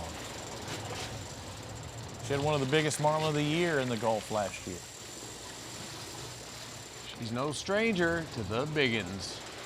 We saw a big fish out of Mississippi Blues. We were going to show you that right before they got hooked up. I have to check it out tomorrow because it was one of the bigger fish that we've seen this season. And it took a big bait fish to get that fish too, Peter. We don't know what they're throwing, but we know oftentimes we will see it looks like they're wells over there to the right. I'm interested to see what this actually ate, because a lot of the footage that we saw from the 6-box was a lot of lures. They were trolling, they were moving, and nobody was in the pit. And it was kind of like, let's find them, let's locate them, and then maybe we'll hunker down and spend some time there. So they may have done just that. It could have eaten a lure, or maybe they spotted and decided to bring everything in and pitch a live bait. We will know soon, hopefully. And we've seen out of her, she can do that. She can do the pitch. She was actually learning on the job when we were with her one of the first years of the SFC when we were down in Puerto Rico. Remember that time? I mean, she's like, I never did a pitch bait before, and she did it then, and we were a part of it, and we've followed her journey ever since then. Now she's a pro. And she's caught 5 blue marlin in a season last year.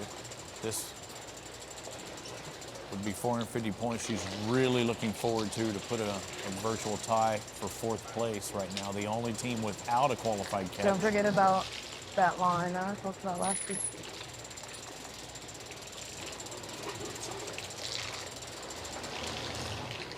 We'll keep it there. Yeah. It's great audio. Yeah, that's what I say. She's actually loved up because, when you hear through the headsets, it just has that different, sound like I'm talking from a CB radio. Hey, Adrian, can we wet the bottom of this?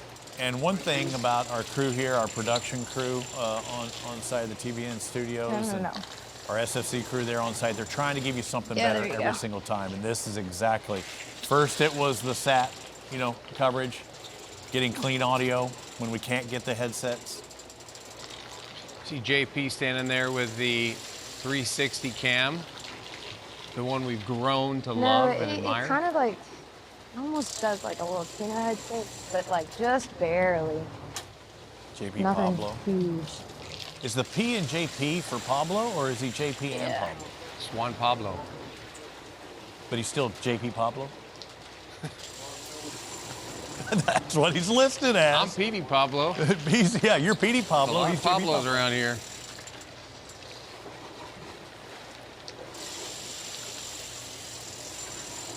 Louisiana Canyons Angling Club hooked up right now with Jason and Berthelot. They had a shark earlier today, which gets you absolutely nada. We're hoping that this is a blue marlin. Again, it could be a tuna. You never know. It can be several things, but we're hoping it's the right kind. Look at how slick and how calm that water is.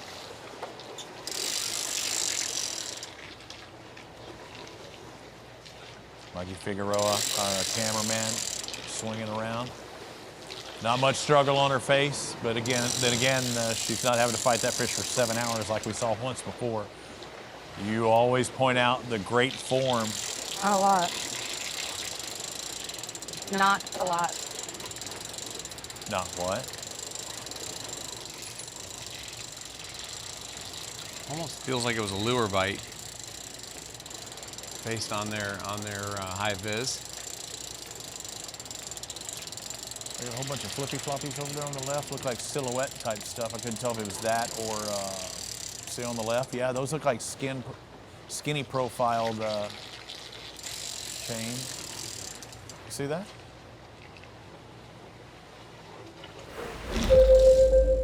So what's better than one hookup? Two hookups. Gulf Coast Cowboys. BK back in the chair. Dude, if this is everything I said. If this is a blue marlin, we talked how quickly it can change, and it would go from last to third if it's another 450 points later. 12 minutes later. Are you sounding like that social media thing? It sounds, yes it is. It sounds good, it looks good. Wait, who do we have in the chair there? Is that SpongeBob? Wait, is everyone's sleeves just coming off here? What's happening? We got Dalton.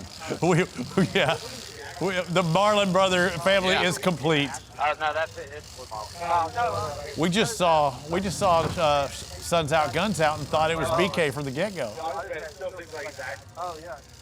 Yep, they've got stepbrothers. That's they've got an extended family. pitch, baby. Yeah, we have Jordan. He got on the new Brittany Marie, the 68 pole man. He said there are so much room for activities, I just can't stand it. He goes, hey, you like guacamole? And all of a sudden, blue marlin bites. Look at that back-to-back. Look at that back-to-back. That is like Charlie's Angels right there.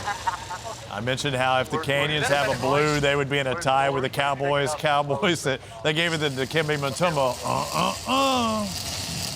There you go.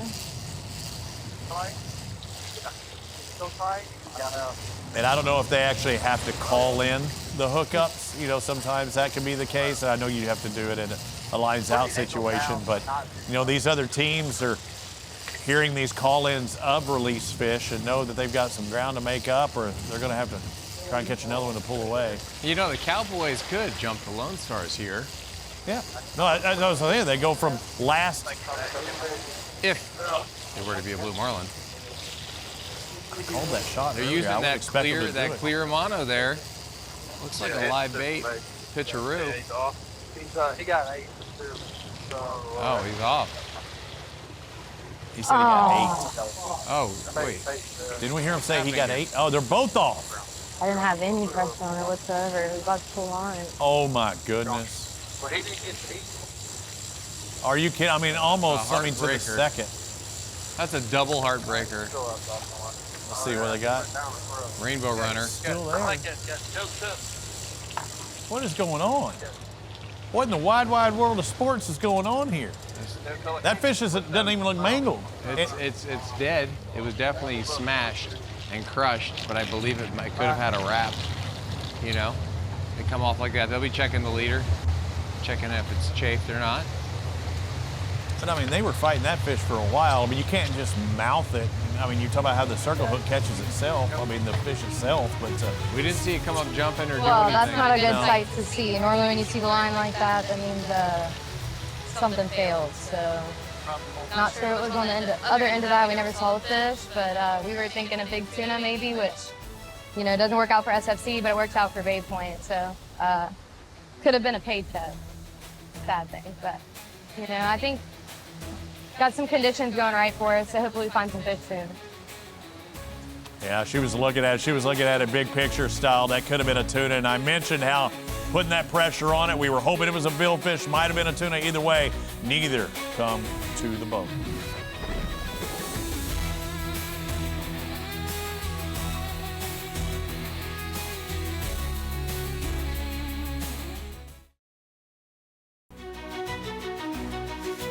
The Bay Point Billfish Open is sponsored by Anetic, by Corazon Cabo Resort and Spa, official host resort of the Zane Grade Championship Playoffs, by Turtle Box, and by Merrick Custom Fabrications.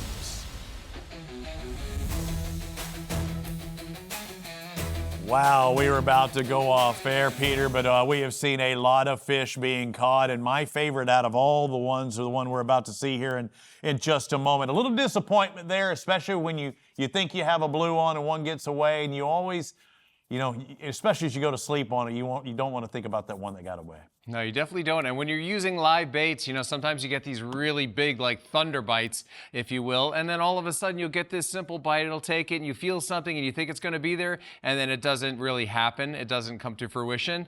But hopefully we'll see a little bit more of this catching. You know, we had a couple fish that came off a few minutes ago, but we'd like to show you some interesting stuff with some live bait fishing. Yeah, this happened earlier today. Mississippi Blues at 122, they would get hooked up. And how it happened is kind of special, though, because they get struck. They bring in the bait fish. Now, I want you to watch this. They're taking a look at this fish going like, all right, is this bait all right? Because I think it got hit. Is it too dead? We don't want to throw nothing back out in the water, and all of a sudden they see the fish again and say, it's got to go back out there and redeploy. And Robbie, that's right at the transom right there, so you can't afford to like really pop it in gear and scare anything.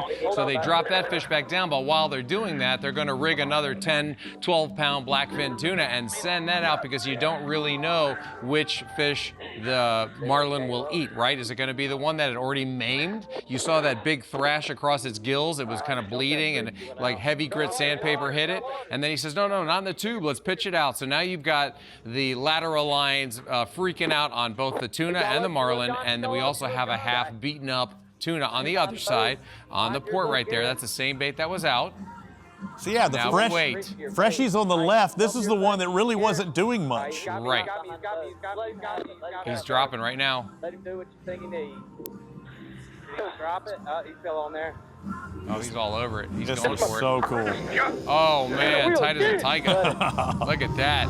You know, the marlin says, hey, I already beat that fish up. Let me have my meal. I love it that you put out a new one, but, you know, I have things to do, okay? Yeah. I've already tenderized my steak, and now I want to eat it. Why do I want to chase dinner around when I got it right there? Use the least amount of energy as you can when you're a blue marlin out there. You want to get as much food as you can. It's like backing up hard.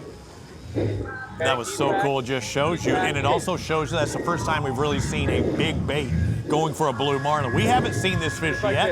It must be pretty good size because they saw it, but when you do see it, you're going to go, oh no. And we haven't seen it eat at the back of the transom when the boat is at a dead stop, or maybe just in trolling valve, bumping forward with very minimal amount of white water.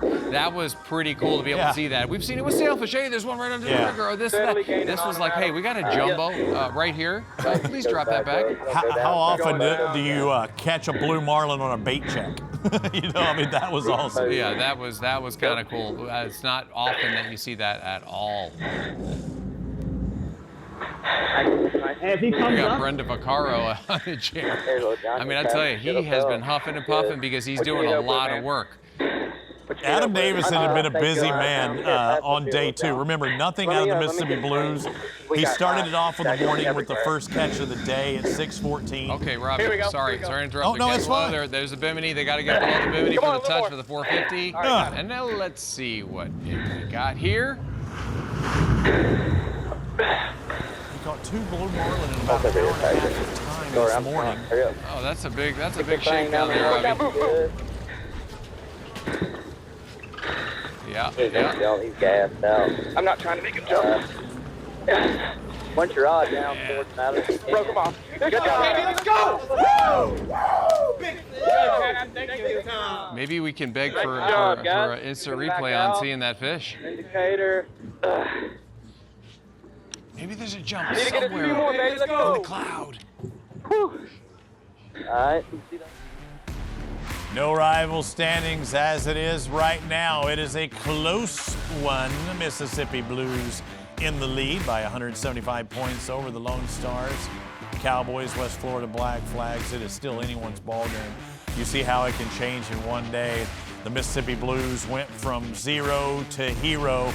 Led by Adam Davidson, the man can catch them all. He is one fish away from a slam, and he might get that done tonight if there's a sailfish in the mix, but several blue marlin, 3 to be exact, plus a white marlin. Welcome inside our studio. We'd like to bring in the man on the move today, Adam Davidson, into our show. And what a day. We saw a lot of grunting out of you. You were fighting. We didn't get to see the fish right then, but we saw how it went down with the redeployment and that first bait actually making the catch. But that was a big girl there, wasn't it?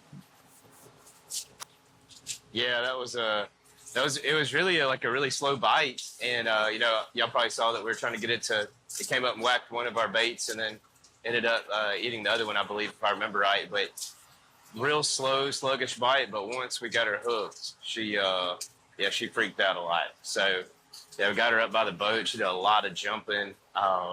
Really pretty crazy. But, yeah, it was it was definitely a fun one. It's been a hot one out here. Yeah, you're doing a lot of work. We're talking to you quite a bit as of late, man. You're doing a lot of huffing and puffing. You're going to be shredded by the end of the summer catching all these marlin. You're going to be like the cardio king running marathons. Yeah, maybe I'll lose some weight. Yeah. How big was that fish? On there earlier. It's a little. I don't know how big. Probably 300, 350, something like that. It's my guess. We had a couple kind of crazy ones today, and I'm not sure exactly which one it was that you're talking about, but we had a couple of them around 350, if I remember right. So, yeah, it's kind of, this morning was pretty crazy. What a comeback, man! From going from 0 into top of the leaderboard, that's got to feel really good. Or is it crowded out there? Are there a lot of boats kind of fishing the area? Do you have to, or is it spread out so much that you can find your own spot? It's spread out pretty good. I mean, we're pretty far, like really far. But we did have a boat this morning that this is never fun, but we like these guys. But they pulled up to where we were catching them this morning and caught 2 back-to-back right in our face. Oh. And that hurt. But they left and caught another one right up on the next rig. So that's how it goes sometimes. We obviously don't own this place, so we're just out here just like everyone else. But yeah, but not a lot of boats though. Where we're at, it's a big area. It's pretty spread out. We have seen a few, 3 or 4 boats, but which there's a lot of boats in this tournament too. So it's not too crowded though, thankfully. Yesterday, no fish catches. Today, I see that one first in the morning, then one at 9:13. This last big at 1:22. How much hopping around? And are you even in the same area you were at on day number 1? How much hopping around have you been doing? We chugged all night last night, so we did move from yesterday. Where we're at is very much a fuel game. So we brought bladders, but even with the bladders, it's, we burned a lot of fuel getting here. And so we really don't have the fuel to run around down here. A lot of these rigs are 20, 30 miles apart. So, you could burn 150, 160 gallons just running from one rig to the other if you put it up to 80% load. So we've been kind of chugging along. We did pick up and run a little bit earlier today, but it's like 30 minutes. But right now we're really having to watch fuel. So tonight we'll fish around this area and then chug tonight back a little bit more east. We've got a couple spots I think picked out there, but and then just have enough fuel to run back to Panama City, or Bay Point.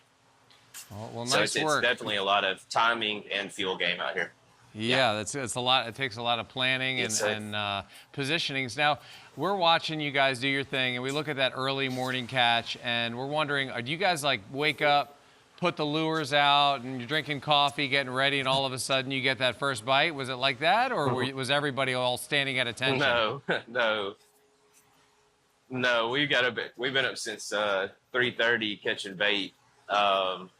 So no, we were awake for a couple hours before the sun came up, and maybe a little pre-workout and some water, and we've gone to work. So they will drag the lures and have some live baits sitting on ready. And if the captain feels like we can drop one on its head, then we'll pull all the lures in and drop the bait. So we kind of do that kind of fishing, kind of try to do both. Hey, well, congratulations on a day 2 to remember. We saw a lot of you out there today. Keep it up. It's not a 2-day tournament, it's a 3-dayer, and you got more to catch before tomorrow. That's right. Yeah, we got a long way to go. Hey, congratulations. A lot of stiff competition here, too. So. Well, tell Captain Adam congratulations on what you did catch, because can't nobody take that away from you, bud. Congratulations. That's right. All right. Thank you. All right. Well, good job. Good job. A great job by the Mississippi Blues, 175-point advantage, but when blue marlin are worth 450, we know it's just a single fish. Your impression of this second day of 3? Well, I find it amazing that these boats can go out there and be in last place on day 1 with 0 and go out on the second day and start their day at 3 a.m. catching bait, and then all of a sudden they're into the fish at 6-something, and then they continue just pound away at it, and they get 3 blue marlin and a white marlin, where some of the boats aren't even seeing one. And even the boat that pulled up next to him, like you heard him say, they caught a fish immediately, picked up left, went to the next rig, caught another fish. So it's all about positioning. It's about spots. It's also a little bit of luck that you can get into those fish. Right. But it just goes to see that some of these boats, they raise the fish a little bit better at some point during the day. It's just somehow they come to the back of the boat. It's absolutely amazing, and they did a great job. You got to be in the right place at the right time, and the Gulf Coast Cowboys did just that here on day number 2. Will we have somebody else step up tomorrow? That'll be the big question on day number 3. Still looking for the first fish out of Louisiana canyons, but black flags with a couple. Cowboys, we've seen them. Lone Stars, man, they've got 7 sailfish, but they're looking for the blues. Third Coast Renegades with 2 blues and Mississippi Blues with 3. That puts them on top, but can they hold on? What a day on day 2 here at the Bay Point Billfish Open, presented by Legendary Marine. We'll see you tomorrow.